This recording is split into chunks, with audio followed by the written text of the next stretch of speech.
They fined me $2,500 for wind chimes, not blasting music, not hosting a wild party. Wind chimes. It started with a letter duct-taped to my front door. Bold red ink, all caps. Notice of HOA violation, illegal unauthorized noise-making decor. Wind chimes, $2,500 fine. At first, I thought it was a joke. I laughed, my neighbors laughed. But the HOA didn't. They were deadly serious, and they had no idea who they were messing with. I moved into the Ridgewood Preserve community 6 months earlier.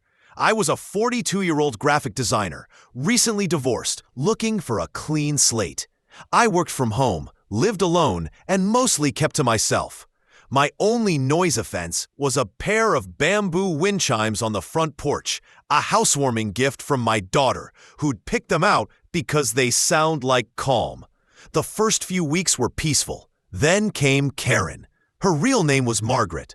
But within weeks, every neighbor started calling her HOA Karen, the president of our volunteer HOA board and self-appointed guardian of community harmony. Karen ran Ridgewood like a gated dictatorship.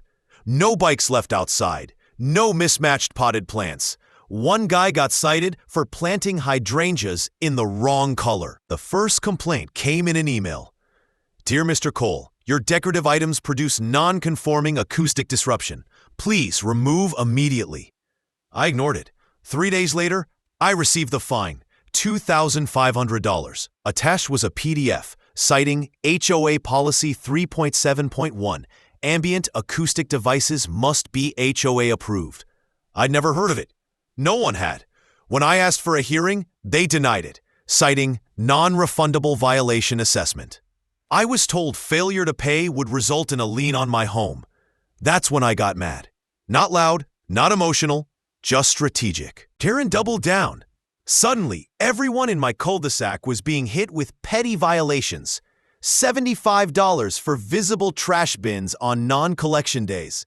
$400 for non-regulation solar garden lights.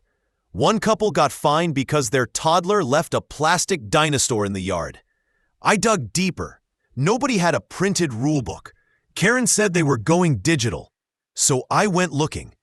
And what I found was worse than I expected. Turns out, Karen had been creating new HOA rules herself, then backdating the documents. No votes, no oversight. Even worse, she'd been forwarding fines to her brother's law firm, who offered discounted collection services at 28% interest. This wasn't about wind chimes. This was a side hustle. I had two choices, move or fight smart. I did both. First, I quietly rented an office next to the city zoning commission, then filed a formal Freedom of Information request for all HOA submissions over the last 2 years. Guess what wasn't in there? HOA Noise Code 3.7.1. It didn't exist in any legally filed documentation. I contacted the county records clerk, then an old friend who worked in local government, and then I bought something. Technically, I bought the license to the HOA's noise regulation. It had never been properly filed, so the municipality allowed me to purchase the open zoning title for residential acoustic compliance in our area. I now owned the code they were citing, legally, and I sent Karen a copy with a cease and desist and a demand for immediate fine reversal or face a class action HOA abuse lawsuit. Within a week, fines disappeared. Within 2 weeks, Karen resigned due to stress.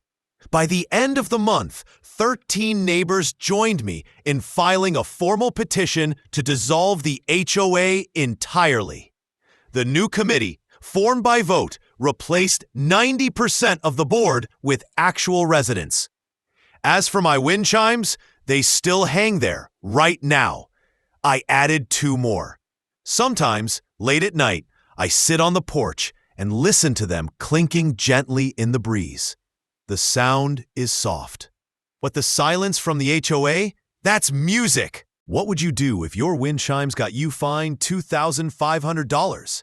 Let me know your worst HOA story in the comments. We might just turn yours into the next episode.